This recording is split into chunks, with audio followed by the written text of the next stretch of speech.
বাংলাদেশ জাতীয়তাবাদী দল বিএনপি বড়লেখা উপজেলার উত্তর শাহবাজপুর ইউনিয়ন শাখার দ্বিবার্ষিক সম্মেলন ও কাউন্সিল অনুষ্ঠিত হয়েছে শাহবাজপুর উচ্চ বিদ্যালয় ও কলেজ প্রাঙ্গণে।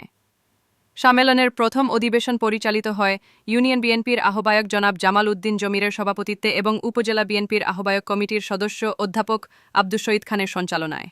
অনুষ্ঠানে প্রধান অতিথি হিসেবে উপস্থিত ছিলেন জেলা বিএনপির আহ্বায়ক কমিটির সদস্য ও ২০১৮ সালের জাতীয় নির্বাচনে বিএনপি মনোনীত প্রার্থী শিল্পপতি আলহাজ নাসির উদ্দিন আহমেদ মিঠু।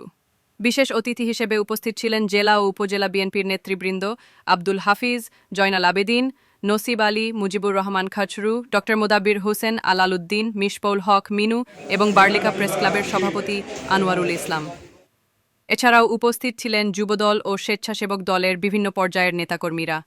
প্রথম অধিবেশন শেষে কাউন্সিল অধিবেশনে ভোট গ্রহণ অনুষ্ঠিত হয় উপজেলা আহ্বায়ক ও প্রধান নির্বাচন কমিশনার জনাব জয়নাল আবেদিনের নেতৃত্বে। বর্তমানে ভোট গণনা চলছে, ফলাফল ঘোষণা করা হবে আজ সন্ধ্যা ৭টায়।